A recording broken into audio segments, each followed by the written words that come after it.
ខ្ញុំបានផ្ញើទីតាំងអាសយដ្ឋានថ្មីទៅអតិថិជនចាស់រួចហើយចំណែកឯឆាងគួយវិញទុកឲ្យគេអង្គុយយំជាមួយផ្ទះទេទៅមិនយូរទេគេនឹងដឹងថាខ្លួនឯងគ្មានអ្នកតាមសំបីម្នាក់ឃើញពួកគេជួបសំណាងអាក្រក់ខ្ញុំមានអារម្មណ៍សប្បាយចិត្តណាស់កុំបារម្ភអ្វីដែលគួរឲ្យចាប់អារម្មណ៍នៅខាងមុខទៀតយើងធ្វើទៅមួយជំហានដោយប្រុងប្រយ័ត្នបងប្អូនទាំងអស់គ្នាចាប់ផ្ដើមធ្វើការទៅដើរតាម CVC មិនខាត់ឡើយថៅកែបន្ទប់នេះពោពេញទៅដោយក្លិនផ្លាស្ទិកឈួរខ្លាំងណាស់គ្រឿងសង្ហារឹមថ្មីតែងតែមានក្លិនបែបនេះបើខ្យល់ឲ្យចេញចូលបន្តិចក៏ល្អហើយនៅមិនបានទេសូម្បីតែអាហារថ្ងៃត្រង់ក៏អាក្រក់ខ្លាំងដែរការវិតម្លៃលើអ៊ីនធឺណិតល្អយ៉ាងនេះពួកអ្នកផ្សព្វផ្សាយបោកប្រាស់ចង់នៅក៏នៅមិនចង់នៅក៏ហីទៅយីហោផ្ទះសំណាក់របស់យើងអាចคล้ายៗបានឬខ្ញុំចង់ចាក់ចេញសុំសងថ្លៃបន្ទប់ឲ្យខ្ញុំវិញទាំងអស់ចាក់ចេញអ្នកគិតថាទីនេះជាកន្លែងដែលចង់ទៅក៏ទៅបានឬពួកអ្នកជាហាងបោកប្រាស់បើមិនសងលុយខ្ញុំនឹងប្តឹងចង់ប្តឹងក៏ប្តឹងទៅលុយដែលចូលហោប៉ៅខ្ញុំហើយកុំសង្ឃឹមថានឹងយកវិញបានជាងជឿកុំនិយាយច្រើនទៀតប្រាក់កក់មិនសងវិញដាច់ខាតពួកអ្នកដូចជាប្លន់លុយអីចឹងខ្ញុំនឹងលាតត្រដាងពួកអ្នកលាតត្រដាងទៅកាន់តែល្អជួយផ្សាយពាណិជ្ជកម្មឥតគិតថ្លៃឲ្យយើងសួស្តីអ្នកទាំងអស់គ្នាខ្ញុំគឺ Lindsay អ្នកគ្រប់គ្រងដើមក្រុមការងាររបស់យើងបានផ្លាស់ទៅសហករណ៍ Yunsi ទាំងស្រុងហើយចំពោះភ្ញៀវដែលត្រូវបានបោកប្រាស់យើងផ្ដល់ការស្នាក់នៅឥតគិតថ្លៃពីរយប់ CVC ល្បិចនេះពិតជាមានប្រសិទ្ធភាពមែនភ្ញៀវទាំងអស់មកកន្លែងយើងហើយគ្រប់គ្នាមានកម្លាំងចិត្តខ្លាំងណាស់រហូតរៀបចំផ្ទះចាស់ឲ្យស្អាតភ្លឺរលោងបន្លែសរីរាង្គដែលយើងដាំដោយខ្លួនឯងធានាថាមានគ្រប់គ្រាន់អូផ្ទះតូចក្នុងភូមិចាស់នេះត្រូវបានរៀបចំឲ្យកក់ក្ដៅបែបនេះសោះក្លិនម្ហូបនេះទៅជាម្ហូបស្រុកស្រែពិតប្រាកដបរិយាកាសនៅទីនេះល្អជាងផ្ទះពូធំចិត្តខ្មៅនោះ10000 ដងសាកល្បងតែពុកភ្នំដែលយើងបេះដោយខ្លួនឯងមើលបទពិសោធន៍ជនបទពិតប្រាកដមិនត្រូវការភាពប្រណិតខាងក្រៅទេអស្ចារ្យណាស់ខ្ញុំនឹងសរសេរការវិតម្លៃល្អឲ្យអ្នកនៅលើអ៊ីនធឺណិតហា CVC បើបន្តបែបនេះភូមិយើងទាំងមូលនឹងក្លាយជាអ្នកមានខាងឆាងគួយឥឡូវនេះប្រហែលជាគ្មានភ្ញៀវសំបីម្នាក់អ្នកដែលធ្វើត្រូវតែមានអ្នកជួយច្រើននេះជាលទ្ធផលដែលគេសំនឹងទទួលពីភាពលោភលន់របស់គេនេះគ្រាន់តែជាជំហានទី1ប៉ុណ្ណោះយើងនៅត្រូវកសាងខ្សែសង្វាក់អេកូឡូស៊ីទៀតពូធំចិត្តចង្អៀតគាត់ប្រកាសជាមិនបោះបង់ញីទេពូវាងយប់នេះសូមរៀបចំមនុស្ស2-3នាក់ល្បាតនៅក្បែរនេះបើមិនអាចប្រគល់បន្លែបានភ្ញៀវនឹងញ៉ាំអ្វីបើគេឈ្មោះនេះខូចយើងចប់ទាំងអស់គ្នាហើយមីងពូវាងសូមកុំភ័យអីសិនបើគេចង់បានបន្លែដូច្នេះលក់ឲ្យគេទាំងអស់ទៅលក់ឲ្យគេទាំងអស់ចុះខាងសហករណ៍ធ្វើម៉េចមែនហើយយើងមិនអាចទុកឲ្យភ្ញៀវឃ្លានបានទេលក់បានប៉ុន្តែត្រូវដំឡើងថ្លៃដល់3 ដងនៃតម្លៃទីផ្សារ3 ដងគេខ្ចីលុយមកតើគេព្រមចំណាយបែបនេះឬគេចង់ផ្ដាច់ផ្លូវខ្ញុំយ៉ាងប្រញាប់ប្រហែលជាថ្លៃប៉ុណ្ណាក៏គេទិញដែរទោះជាយ៉ាងនេះក៏ដោយគ្រឿងផ្សំនៅផ្ទះបាយដោះស្រាយយ៉ាងម៉េចកុំបារម្ភខ្ញុំបានតាក់ទងស្ថានសរីរាង្គនៅភូមិផ្សេងរួចហើយមិនត្រឹមតែគុណភាពល្អជាងទេថែមទាំងចំណាយទិញទៀតជាងទៀតឆ្លាតមែនឲ្យគេយកលុយខ្ចីទៅទិញបន្លែថ្លៃប្រើផែនការរបស់គេវិញគេស្តុកកាន់តែច្រើនគេកាន់តែឆាប់រលំពិតជាសប្បាយចិត្តណាស់ខ្ញុំនឹងទៅប្រាប់អ្នកទាំងអស់ឲ្យដំឡើងថ្លៃភ្លាមប៉ាខ្ញុំធ្វើរួចរាល់ហើយបន្លែក្នុងភូមិប្រមូលបានទាំងអស់ហើយល្អណាស់សំបីខ្ទឹមមួយដើមក៏គុំទុកឲ្យក្មេងស្រីនោះទោះចំណាយ3 ដងក៏ដោយតែលុយនេះចំណាយមានតម្លៃណាស់ចំណុចសំខាន់នៃផ្ទះសំណាក់គឺប្រភពភ្ញៀវនិងសេវាកម្មរបស់យើងបើគ្មានគ្រឿងផ្សំល្អវាមិនអាចទ្រាំបានលើសពី3 ថ្ងៃទេចុះឥឡូវនេះយើងគួរស្វែងរកផ្លូវថ្មីយ៉ាងម៉េចពូវាងខ្ញុំចង់បំលែងផ្ទះទំនេរទាំងអស់ក្នុងភូមិទៅជាផ្ទះសំណាក់លំដាប់ខ្ពស់ផ្ទះទំនេរទាំងភូមិវាអាចទៅរួចមែនទេបង្កើតសហគមន៍មានលុយទាំងអស់គ្នាចែកគ្នារក CVC អ្នកមិនមែននិយាយលេងទេវាពិតជាអាចជោគជ័យមែនប្រភពភ្ញៀវទាំងអស់ស្ថិតនៅក្នុងដៃខ្ញុំតារាប់ណាអ្នកទាំងអស់គ្នាជឿខ្ញុំភ្ញៀវក្រុមដំបូងនឹងមកដល់ថ្ងៃស្អែកល្អឆាងគួយមិនសមហេតុផលទេយើងធ្វើដោយខ្លួនឯងទៅត្រូវហើយអ្នកទាំងអស់គ្នាស្ដាប់តាមអ្នកហើយអភិវឌ្ឍភូមិរបស់យើងចឹងឲ្យពួកគេស្គាល់តម្លៃនៃការដណ្ដើមរបស់អ្នកអតីតគេមិនអាចទិញបន្លែស្រីរាង្គបានទេហើយក៏មិនអាចរក្សាភ្ញៀវលំដាប់ខ្ពស់បានដែរតែសាលាចាស់បាក់បែកនេះភ្ញៀវទីក្រុងនឹងព្រមគ្រឹះអ្វីដែលយើងលក់មិនមែនជាបន្ទប់ទេគឺបទពិសោធន៍ធម្មជាតិដើម CVC ឲ្យផែនការកាត់ផ្ដាច់ប្រភពនេះពិតជាអស្ចារ្យមែនពូវាងរសៀលនេះសូមនាំគ្នាទៅរៀបចំផ្ទះទំនេរទាំងនោះខ្ញុំនឹងទៅប្រមូលបន្លែស្រស់ពីស្រែឥឡូវនេះ Lindsay ដេមួយកន្លែងនេះជាទ្រព្យមរតករបស់ត្រកូលលីនកាលពីមុនខ្ញុំជួលឲ្យនាងតែគ្មានត្រាគណៈកម្មាធិការភូមិទេឥឡូវនេះខ្ញុំមិនជួលទៀតទេប្រកបផ្ទះសំណាក់មកភ្លាមពូធំស្អែកនេះជារដូវកាលទេសចរមាសពុំបំផ្លាញកិច្ចសន្យាជួលនៅពេលនេះគឺព្រោះឃើញផ្ទះសំណាក់រកលុយបានហើយច្រណែនមែនទេកុំនិយាយច្រើនមិនប្រកបផ្ទះនេះមកទេក៏ត្រូវចុះកិច្ចសន្យាថ្មីហើយផ្ទេរភាគហ៊ុន90មកឲ្យយើង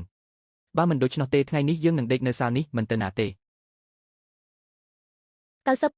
ពូធំគម្រោងរបស់ពូពិតជាគិតបានល្អមែនខ្ញុំជាមនុស្សចាស់ជាងនាងយកភាគហ៊ុនបន្តិចមានអីខុសបើគ្មានដីរបស់ត្រកូលលីននាងអាចរកលុយបានច្រើនបែបនេះទេកុំឲ្យគេគោរពហើយមិនចេះដឹងគុណតំបន់នេះអ្នកណាមិនស្គាល់ខ្ញុំថ្ងៃនេះបើមិនព្រមស្អែកភ្ញៀវម្នាក់ក៏ចូលមិនបានដែរបើចេះគិតចុះហត្ថលេខាភ្លាមកុំរករឿងឲ្យខ្លួនឯង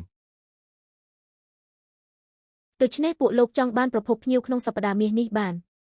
បើចង់បានផ្ទះសំណាក់នេះខ្លាំងម្ល៉េះខ្ញុំនឹងប្រគល់ឲ្យដូចបំណងចាត់ទុកថានាងឆ្លាតដឹងថាដៃតូចមិនអាចឈ្នះដៃធំបានប្រញាប់ចុះហត្ថលេខាលើលិខិតបញ្ចប់ការជួលទៅចាប់ពីស្អែកផ្ទះសំណាក់យុនស៊ីនេះជាកម្មសិទ្ធិរបស់ខ្ញុំនិងបងប្អូនជីដូនមួយរបស់នាងហើ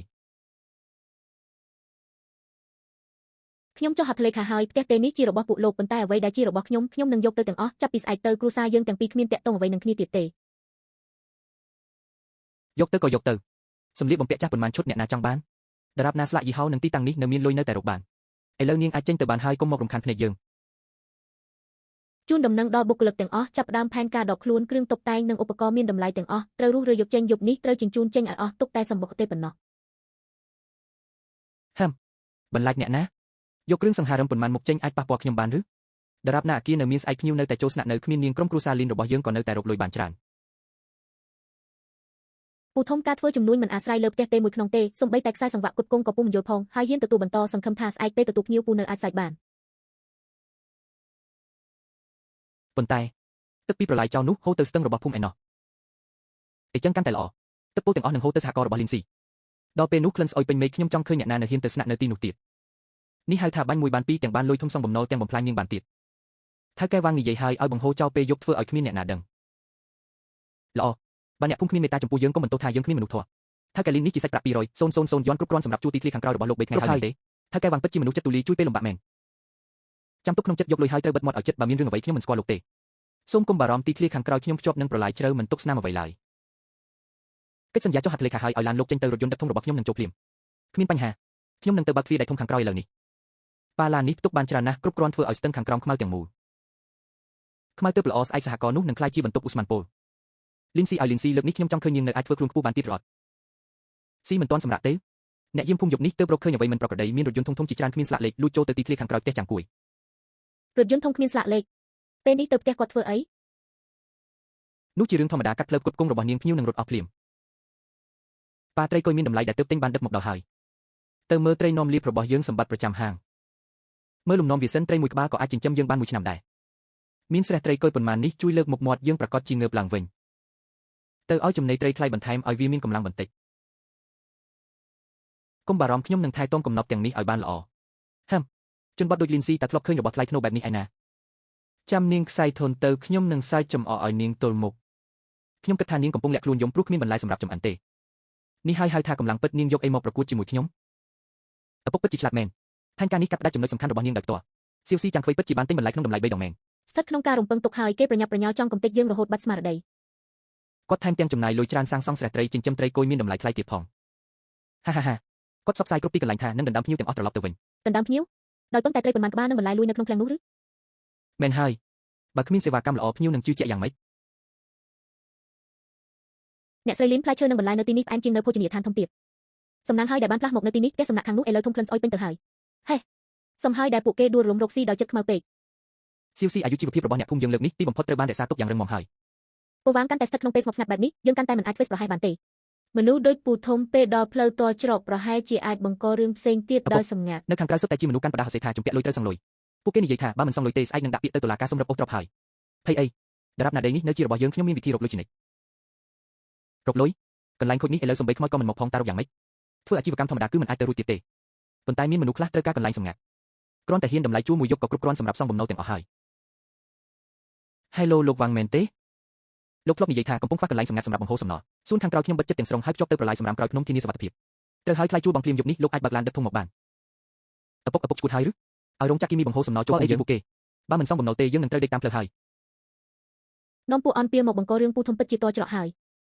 ប្រញាប់ទូរស័ព្ទទៅក្រុមការពារបរិស្ថានហើយដកពាក្យបណ្ដឹងទាំងអស់វិញភ្លាមហេតុអ្វីលោកគិតថាខ្ញុំនឹងយល់ព្រមតាមសំណើមិនសមហេតុផលនេះបើមិនដូច្នោះទេបងប្អូនទាំងនេះនឹងអង្គុយនៅសាលធំរាល់ថ្ងៃរំខានអ្នកបើថៅកែមិនបញ្ជាពួកយើងនឹងបោះទីតាំងនៅទីនេះតែម្ដងខ្ញុំចង់ឃើញថានៅមានភ្ញៀវណាហ៊ានមកស្នាក់នៅទៀតគ្រាន់តែដកពាក្យបណ្ដឹងវិញយើងរៀងខ្លួនទៅតាមផ្លូវរៀងខ្លួនពួកលោកគិតថាពឹងមនុស្សប៉ុន្មានអ្នកនេះអាចគេចផុតពីការប្រន្ទាទោសបានឬបើបង្ខំពួកយើងខ្លាំងពេកទាំងអស់គ្នានឹងបិទទ្វារអាជីវកម្មហើយអត់បាយជាមួយគ្នាបំពុលបរិស្ថានគឺជាបទល្មើសឈប់ឥឡូវនេះនៅទាន់ពេលបើគ្មានលុយខ្ញុំមានតែផ្លូវស្លាប់មួយគត់ខ្ញុំមិនខ្វល់ទៀតទេរឿងរស់មិនដឹងខុសអ្នកភូមិមិនលើកលែងឲ្យលោកទេថ្ងៃនេះបើមិនដកពាក្យបណ្ដឹងខ្ញុំនឹងឲ្យបងប្អូនទាំងនេះរស់នៅទីនេះរហូតចង់ប្រើវិធីបែបនេះបង្ខំឲ្យខ្ញុំចុះចាញ់សាកមើលទៅចាំមើលអ្នកណាទ្រាំក្លិនស្អុយពេញទីធ្លានេះមិនបានមុន ចាំមើលថាទីបញ្ចប់អ្នកណានឹងត្រូវគេដាក់លើសអាម៉ាស់ឪពុកឲ្យបងប្អូនបិទទ្វារឲ្យចិត្តកុំឲ្យអ្នកណាចូលបានយាមទ្វារធំឲ្យល្អខ្ញុំចង់ឃើញនាងអាចរឹងមាត់បានដល់ពេលណាហើយតាមខ្យល់មនុស្សអាចធំក្លិនឧស្សាហកម្មដ៏ឈួរច្រមុះមួយគាត់បានជួលទីតាំងបន្តដោយខុសច្បាប់និងអនុញ្ញាតឲ្យសិប្បកម្មខុសច្បាប់បង្ហូរសារធាតុបំពុលអ្វីនេះជារឿងធំដែលអាចបំផ្លាញមូលដ្ឋានជីវភាពរបស់ភូមិយើងរាប់ចំនួនមនុស្សអាក្រក់ខ្ញុំនឹងនាំមនុស្សទៅវាយកំទេចផ្ទះវាភ្លាមក ុំប្រញាប់បើគ្មានភស្តុតាងច្បាស់លាស់គាត់អាចបកស្រាយថាយើងបង្ខូចគាត់បាន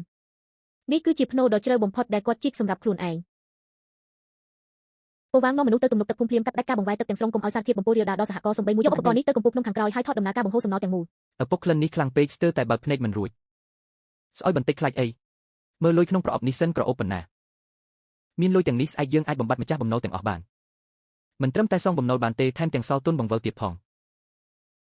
សំខាន់បំផុតគឺព្រឹកស្អែកទឹកពុលនិងហូរលេខសហគមន៍របស់លីនស៊ីចាំមើលថានាងនៅអាចសាច់បានទៀតឬអត់នេះហើយហៅថាល្បិចក្នុងសង្គ្រាមទ្រព្យសម្បត្តិគ្រួសារលីននេះទោះខ្ញុំបំផ្លាញក៏ដោយក៏មិនឲ្យអ្នកក្រៅទទួលបានដែរហានាងចេះរកស៊ីអីទៅត្រូវតែចិត្តដាច់ទើបអាចរកលុយធំបាន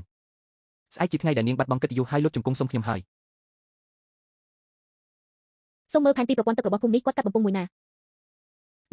នេះជាបំពង់ទឹកសាធារណៈមេដែលភ្ជាប់ទៅសាបូជាបុព្វបុរសរបស់ភូមិត្រូវហើយអ្វីដែលគាត់បំផ្លាញមិនមែនជាទ្រព្យសម្បត្តិផ្ទាល់ខ្លួនរបស់ខ្ញុំទេតាមច្បាប់ភូមិការបំផ្លាញសម្ភារៈសាធារណៈត្រូវដោះស្រាយយ៉ាងដូចម្តេចតាមច្បាប់ភូមិអ្នកណាបំផ្លាញត្រូវកាត់ទឹកនិងភ្លើងផ្ទះនោះ3ថ្ងៃជាការដាក់ទោសដូច្នេះក្នុងនាមជាមេភូមិឥឡូវនេះលោកគួរតែអនុវត្តច្បាប់ភូមិហើយមែនទេក្មួយស្រីល្អប្រើកម្លាំងអ្នកដទៃមកវិបកបែបនេះពិតជាអស្ចារ្យមែនខ្ញុំនឹងកោះប្រជុំគណៈកម្មការភូមិហើយទៅបិទសន្ទះទឹកផ្ទះគាត់ភ្លាមទៅចុះពូវាងឲ្យគាត់បានភ្លក់រសជាតិផ្លែផ្កាដែលខ្លួនឯងបានដាំកញ្ញាពេលមើលសាលាចាស់ដែលបោះបង់ចោលនោះឥឡូវប្រហែលជាឆ្លាតចុះហើយមែនទេគ្មានទឹកលាងមុខឬធ្វើម្ហូបអ្នកទីក្រុងទាំងនោះប្រកាសជាវិបំផ្លាញផ្លាកនេះហើយហៅថាមិនស្ដាប់ចាស់ទុំទើបខាត់នៅចំពោះមុខចាំដល់គេឈ្មោះនាងខូចខាតទាំងស្រុងនាងនឹងប្រកល់សហគមន៍ឲ្យយើងដោយស្ម័គ្រចិត្តពេលនោះខ្ញុំនឹងឲ្យនាងលុតជង្គង់សុំខ្ញុំទទួលធ្វើការងារតូចតាចហាទ្រព្យសម្បត្តិគ្រួសារលីនទាំងអស់ចុងក្រោយនឹងក្លាយជារបស់ឪពុកកូនយើងថៅកែតើពួកអ្នកធ្វើការយ៉ាងម៉េចហ្នឹងខ្ញុំកំពុងងូតទឹកសុកស្រាប់តែដាច់ទឹកសាប៊ូពេញក្បាលរហូតភ្នែកហាំបើកមិនរួចកុំស្រែកឡូឡាសម្ពាធទឹកនៅទីនេះទេណាតើអាចដាច់ទឹកយ៉ាងម៉េចបានប៉ាមានរឿងហើយមកតែវិជ្ជមានលើអ៊ីនធឺណិតចិត្តលេខយើងហើយពិន្ទុវាតម្លៃរបស់ផ្ទះសំណាក់យុនស៊ីធ្លាក់ដល់បាត់ក្នុងមួយព្រឹកប៉ុណ្ណោះគ្រប់គ្នាសុទ្ធតែជឿថាយើងជាហាងបោកប្រាស់ភ័យអីគ្រាន់តែតែវិជ្ជមានប៉ុន្មានអាចធ្វើអ្វីបានប៉ុណ្ណាម៉ាក់របស់យើងល្បីស្រាប់មានភ្ញៀវឲ្យបោកច្រើនណាស់ពួកអ្នកលេងអ៊ីនធឺណិតក្រក្រៃទាំងនោះចង់ជេរក៏ជេរទៅមិនរំខានដល់ការរាប់លុយរបស់យើងទេសងលុយមកវិញកន្លែងអាក្រក់បែបនេះខ្ញុំមិនអាចនៅបានសំបីតែមួយវិនាទីអាហារដូចចំណីជ្រូកហើយពេញផ្ទះសុទ្ធតែក្លិនផ្លាស្ទិកថោកខ្ញុំនឹងទៅសហគមន៍យុនស៊ីពិតប្រាកដចង់ទៅក៏ទៅចុះប្រាក់កក់មួយសេនក៏មិនសងវិញដែរទៅទីណាក៏ដូចគ្នាលោកលីនបានចេញវីដេអូបកស្រាយរួចហើយក្រុមការងារដើមទាំងអស់នៅសហគមន៍ហើយមានកន្លែងស្នាក់នៅឥតគិតថ្លៃទៀត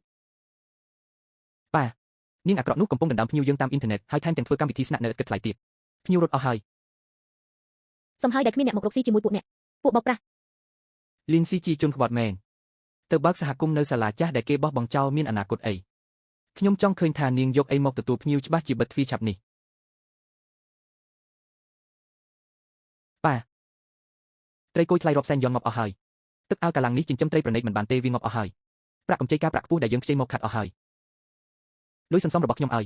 នេះជាលុយដែលខ្ញុំយកផ្ទះទៅបញ្ចាំដើម្បីខ្ចីមកគ្មានឃ្លាំងត្រជាក់សម្រាប់រក្សាទុកទេអាកាសធាតុក្តៅបន្តិចបន្លាយក្នុងឃ្លាំងរលួយស្អុយអស់ហើយវាមិនអាចទៅរួចទេខ្ញុំបានកាត់ផ្លូវចេញរបស់លីនស៊ីរួចហើយនាងបានចុះកិច្ចសន្យាផ្គត់ផ្គង់ផ្ទាល់ជាមួយកសិដ្ឋានសរីរាង្គនៅភូមិផ្សេងតាំងពីយូរហើយភ្ញៀវគ្រប់គ្នានិយាយថាអាហារនៅទីនោះឆ្ងាញ់ជាងមុន100ដងនាងចិត្តណារៀបចំអន្ទាក់ឲ្យយើងលោតចូលភ្លើងច្បាស់ប៉ាអ្នកទីបំណុលមកដល់មុខទ្វារហើយយកដាំបិទច្រកចូលហើយខ្សែសង្វាក់ហិរញ្ញវត្ថុដាច់ទាំងស្រុងយើងគ្មានផ្លូវទៅទៀតហើយស៊ីបន្លាយសរីរាង្គដែលផ្គត់ផ្គង់ដោយផ្ទាល់នេះពេញនិយមខ្លាំងណាស់ភ្ញៀវពេញចិត្តហើយគេឈ្មោះរបស់យើងរឹងមាំណាស់គុណភាពទឹកជាចំណុចសំខាន់ប្រើល្បិចបោកប្រាស់ទៅមិនបានឆ្ងាយទេខ្ញុំម្នាក់នៅមាត់ភូមិនិយាយថាត្រីគួយនៅផ្ទះចាំងគួយងាប់អស់ហើយបន្លាយដែលទិញថ្លៃក៏លួយដែរឥឡូវមុខផ្ទះពេញទៅដោយអ្នកទីបំណុលភាពលោកលន់បានបិទភ្នែកពួកគេនេះជាការដាក់ទោសពីធម្មជាតិនិងច្បាប់នៃការធ្វើចំនួន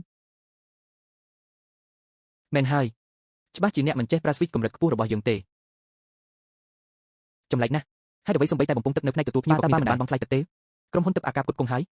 យខ្ញុំមិនខ្វល់ថាមូលហេតុអ្វីទេខ្ញុំបានបង់ថ្លៃបន្ទប់ថ្លៃណាស់សំបីតែការងូតទឹកក៏មិនអាចធានាបានតើបើផ្ទះសំណាក់ធ្វើអីដោះស្រាយឲ្យខ្ញុំឥឡូវនេះបើមិនដូច្នោះទេខ្ញុំនឹងមិនលើកលែងឲ្យអ្នកទេលោកម្ចាស់សូមកុំខឹងអីប្រហែលជាភូមិកំពុងជួសជុលប្រព័ន្ធទឹកបណ្ដោះអាសន្នបាទយើងនឹងទៅទិញទឹកសុទ្ធពី3ធុងឲ្យលោកប្រើភ្លាមទឹកសុទ្ធបន្ទប់មួយយប់រាប់ពាន់យន់តែទទួលបានសេវាបែបនេះឈប់និយាយច្រើនវាប៉ះពាល់ធ្ងន់ធ្ងរដល់បទពិសោធន៍វិស្វកម្មរបស់ខ្ញុំតាមច្បាប់ការពារសិទ្ធិអ្នកប្រើប្រាស់ខ្ញុំទាមទារសំណង3ដងសំណង3ដងអ្នកកំពុងឆ្លៀតឱកាសចំណេញយកហត់សម្លេងពាក់កណ្ដាលថ្លៃបន្ទប់ចង់យកក៏យកមិនយកក៏ហីទៅអញ្ចឹងខ្ញុំនឹងតាក់ទងទៅមន្ទីរទេសចរនិងមន្ទីរត្រួតពិនិត្យអនាម័យភ្លាមដោយរាយការណ៍ថាកន្លែងអ្នកខូចប្រព័ន្ធទាំងស្រុងនឹងបោកប្រាស់អតិថិជន គុំលោកម្ចាស់មានអ្វីនិយាយគ្នាបានសូមគុំទូរស័ព្ទខ្ញុំព្រមសងសំណង3ដងខ្ញុំនឹងសងឲ្យលោកគ្រប់ផ្សេងជាងជីវប្រញាប់ទៅយកសាច់ប្រាក់ពីថតហិរញ្ញវត្ថុមកប៉ាពេញមួយថ្ងៃហើយសូម្បីតែមនុស្សស៊ូភ្លើម្នាក់ក៏គ្មានតែទូរស័ព្ទសុំលុបការកក់និងជេរប្រមាថវិញបានទទួលរាប់សិបខ្សែពេលនេះយើងពិតជាឯកោហើយពួកអ្នកក្រដែលបដូរចិត្តតាមខ្យល់ទាំងនេះផ្ទះល្អមិនព្រមស្នាក់បែរជាទៅសាលាចាស់នោះខួរក្បាលមានបញ្ហាអីសុទ្ធតែជាកំហុសរបស់លីនស៊ីដែលលេងល្បិចពីក្រោយខ្នងប៉ាមើលចុះនាងបង្ហោះវីដេអូអួតខ្លួនហើយគ្រប់គ្នាសរសើរនាងថាអាហារឆ្ងាញ់តែបែរជាថាកន្លែងយើងជាហាងបោកប្រាស់ចង់បង្ខំខ្ញុំឲ្យដល់ផ្លូវតរនាងមិនទាន់មានសមត្ថភាពដល់ថ្នាក់នោះទេនាងមិនមែនអួតថាសេវាល្អហើយម្ហូបបែបបរិស្ថានឆ្ងាញ់ទេព្រឹកស្អែកខ្ញុំនឹងធ្វើឲ្យភ្ញៀវរបស់នាងសំបីតែលាងមុខក៏មិនបានប៉ាចង់ធ្វើអីឥឡូវអ្នកភូមិទាំងអស់សុទ្ធតែនៅខាងនាងអ្នកណាថាខ្ញុំនឹងទៅបង្ករឿងដោយផ្ទាល់ខ្ញុំនឹងកាត់ឫសគល់វាទៅបំពង់ទឹកសាលាចាស់របស់គណៈកម្មាធិការភូមិដ៏ភ្ជាប់ពីភ្នំខាងក្រោយយប់នេះខ្ញុំនឹងទៅកាត់វាដោយគ្មានអ្នកណាដឹងអស់ចាមែនគ្មានទឹកមើលនាងស្អែកទទួលភ្ញៀវយ៉ាងម៉េចពួកអ្នកទីក្រុងដែលរើសច្រើនទាំងនោះច្បាស់ជាបំផ្លាញកេរ្តិ៍ឈ្មោះនាងមិនខាន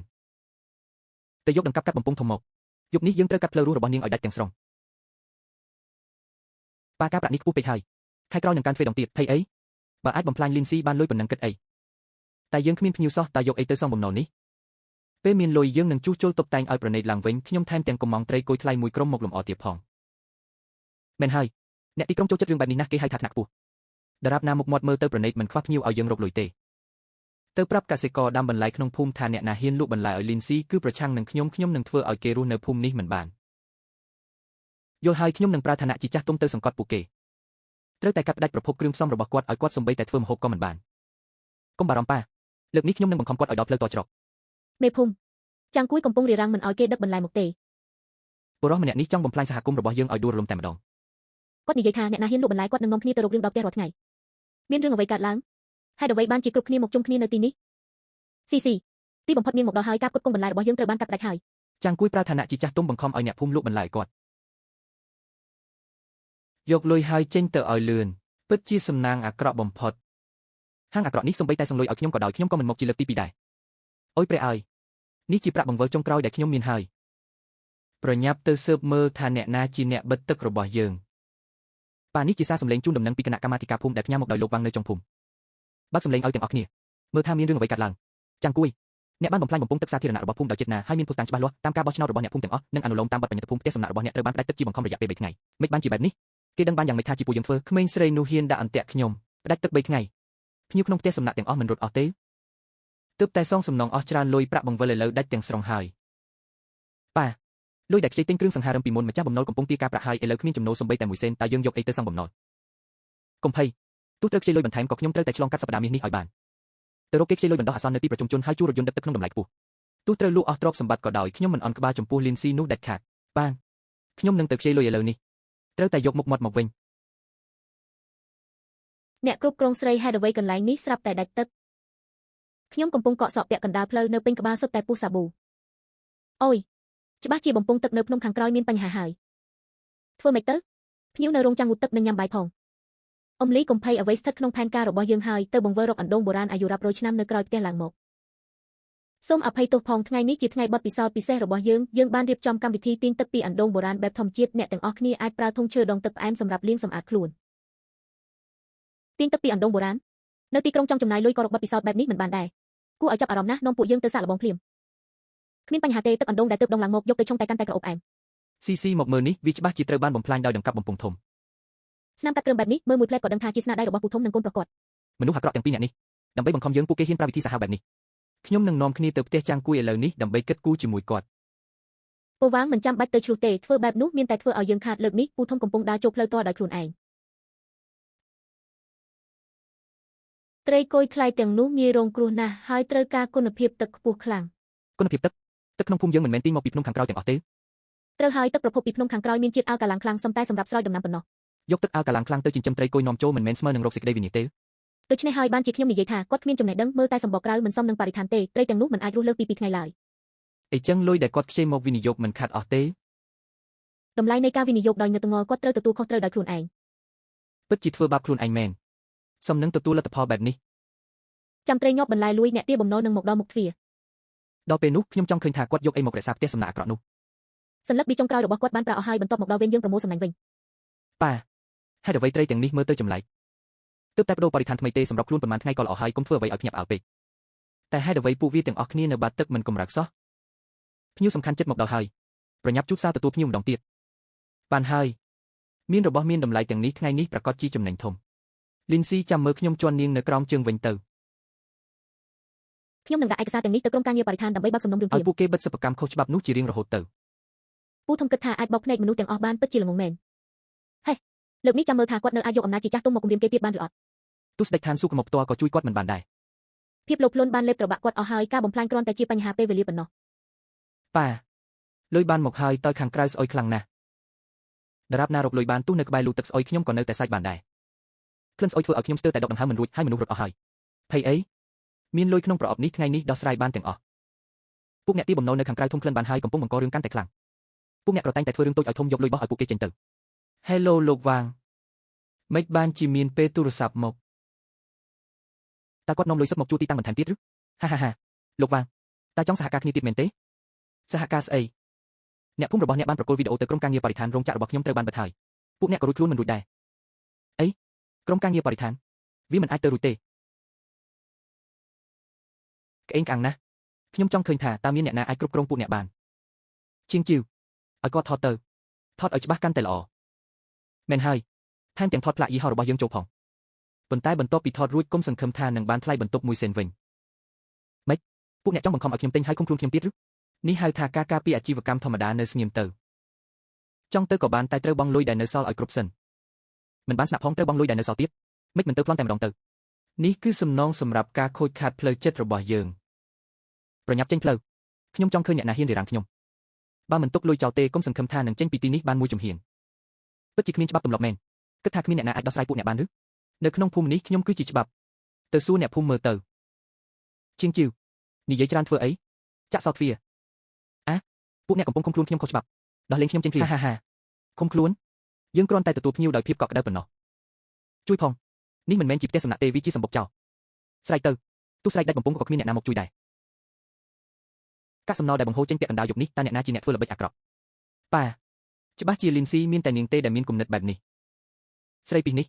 ហ៊ានរៀបផែនការបោកខ្ញុំប៉ាលើកនេះចប់ហើយពីនៃធ្ងន់អាចធ្វើឲ្យយើងខ្សែធនបានភ័យអី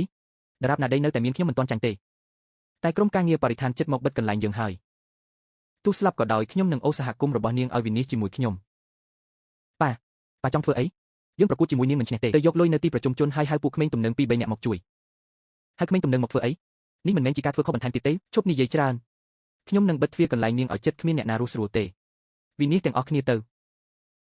ៅសូមអ្នកទាំងអស់គ្នាកុំបារម្ភប្រភពបំពុលនឹងត្រូវកាត់ផ្ដាច់ក្នុងពេលឆាប់នេះតារាបណាមានស៊ីស៊ីនៅពួកយើងស្ងប់ចិត្តហើយលើកនេះត្រូវតែឲ្យលីនចាំងគួយបង់តម្លៃយ៉ាងធ្ងន់ធ្ងរចេញផ្លូវទាំងអស់គ្នាថ្ងៃនេះកន្លែងអាក្រក់នេះគ្មានអ្នកណាអាចស្នាក់នៅបានទេបើឆ្លាតចូលបិទទ្វារភ្លាមបើមិនដូច្នោះទេយើងនឹងមករករឿងរាល់ថ្ងៃពួកអ្នកកំពុងធ្វើជាក្មេងទំនើងកណ្ដាលថ្ងៃត្រង់ស្រឡះកុំចាំងពេលផ្ដេសផ្ដាសចាំងទៅសន្ទះមេទឹកនៅលើដីនោះប៉ានេះហើយជាបំពង់ដែលទៅកាន់អាហារដ្ឋានសាលាល្អណាស់ថ្ងៃនេះខ្ញុំនឹងកាត់ផ្លូវរកស៊ីរបស់នាងឲ្យបានក្មេងស្រីចង់ប្រកួតជាមួយខ្ញុំនាងនៅខ្ចីបទពិសោធន៍ណាស់ព្រឹកស្អែកខ្ញុំចង់ឃើញនាងយកអីទៅឲ្យភ្ញៀវលាងមុខប្រញាប់បង្វើវាទៅប៉ា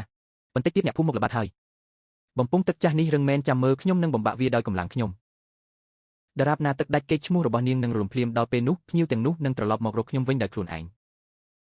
ធ្វើបានល្អណាស់ប៉ាខ្សែស្រឡាយសន្ទះនេះខូចអស់ហើយស្អែកនេះទោះហើយជាងមកជួសជុលក៏មិនអាចធ្វើរួចក្នុងពាក់កណ្ដាលថ្ងៃដែរសំហើយនេះជាតម្លៃដ៏ជឿចាប់នៃការមិនគោរពចាស់ទុំតោះត្រឡប់ទៅដេកឲ្យស្រួលស្អែកចាំមើលរឿងសប្បាយ